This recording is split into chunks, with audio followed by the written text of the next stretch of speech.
So here we go. I'm an entrepreneur, and I believe there is not a problem in the world that can be solved through innovation and entrepreneurship. So let me tell you why Dr. Gordon, who is sitting on this empty chair here, why he is full of it. Right. So it's like thinking about asking people to drive the car while looking in the rear view mirror.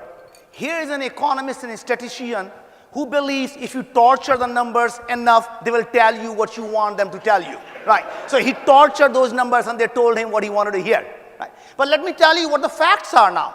The facts are there is not a single problem that he mentioned that entrepreneurs are not looking to solve. What he is lacking, what he has is a great hindsight, and at his age, what he's lacking is a great eyesight and certainly no foresight. All right. So here we go. So what we're really trying to do is, as an entrepreneur, it's all about the mindset. When you look at the problem, there are three types of people in the world. The people who see the problem, and since some of us are really good at it, including Bob Gordon, we're going to call them human beings. They're good human beings. They see the problem. The second type of people in the world are the people who come up with a solution to these problems, and we call them the visionaries. And there is only one type of person in this world who goes out and does something about it, and those are the people who implement these things, and we call them the great entrepreneurs. So let's just go out and say how entrepreneurial mindset looks at the problem. The fact is, the way you define the problem restricts you for the solution you have. If you think the demographics is the problem versus demographics is the solution, what people don't realize is when we used to die 100,000 years ago, people used to die when they were 35 years old. Today, that age is moved to 77 or 80 years old. And people are still thinking when you get down to 50 years old, you are retired. 50 is new 20, buddy. Get used to it. What's really happening is people talk about the population growth. We have 7 billion people in the world. How are we going to feed them? Someday they're going to be 10 billion people. How are we going to feed them?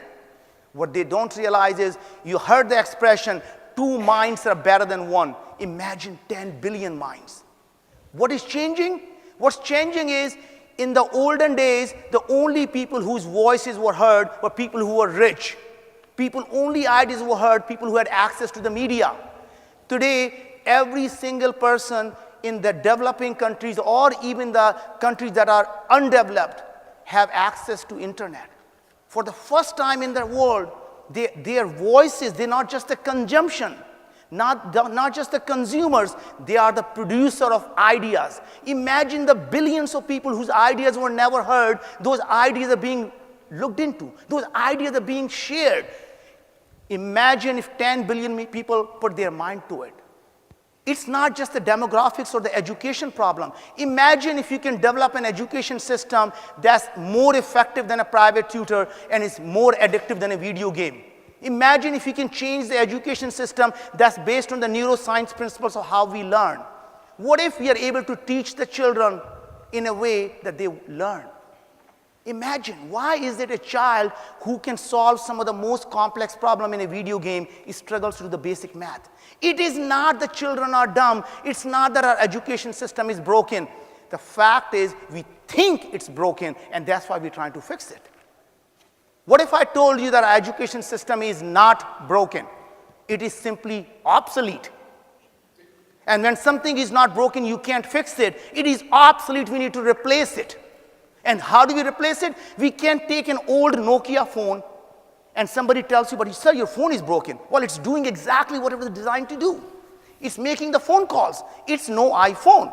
You can't change the screen and put a touch screen on it. You can't start to make the changes. Well, let's reduce the class size. Let's go do this. Those things don't do it. You have to go back to the table and say, how would you do that? So if any one of you are interested in learning about why our education system is obsolete and how to fix it, go to Forbes.com and read the article that I just recently wrote.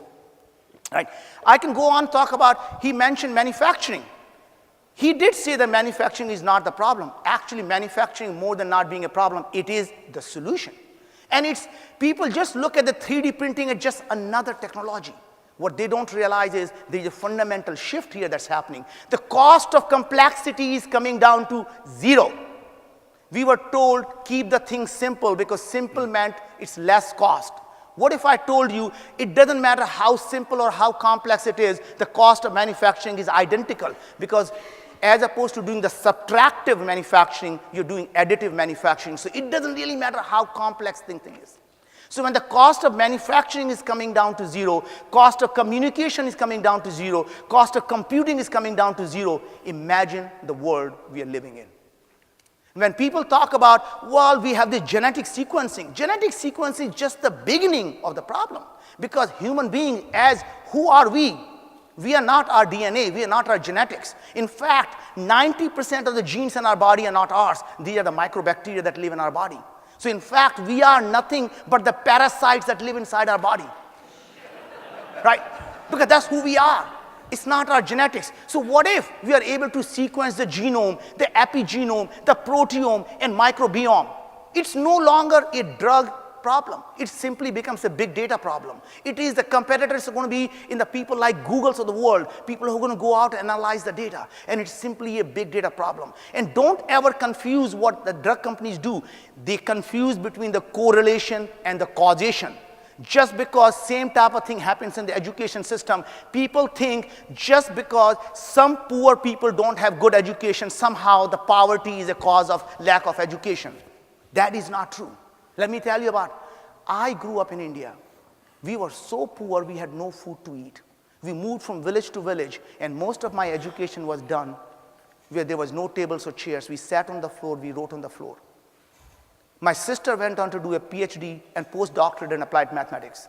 My brother had a PhD in computer science and statistics. I am the least educated person with engineering and MBA. I came to this country with $5 in my pocket and a dream. God has been amazingly kind to us. So what can we do? If a poor guy from India can dream about going to the moon and build a company that's going to go land on the moon in 2015, there's nothing that you can't do. So don't let somebody tell you we're going to have a slow growth. Don't ever somebody tell you that we're going to have a slow thing. What he's doing is using the amygdala in your brain to say, we are all fearful. Let me somehow scare the people, because scare is what our human mind is designed. Our human mind always looks for negative things, because that's where the fight or flight response came in. The brain always attracts the negative news. That's why you hear the negative news in the news cycle. People want to feel you stressed. They want to feel you fearful, because human brain is always looking out for that. So get rid of your amygdala. Go out there and tell people there's nothing that you can do. If a poor immigrant can come from India into this country, not speaking the language, can go to the moon, there's nothing you can do. Thank you very much.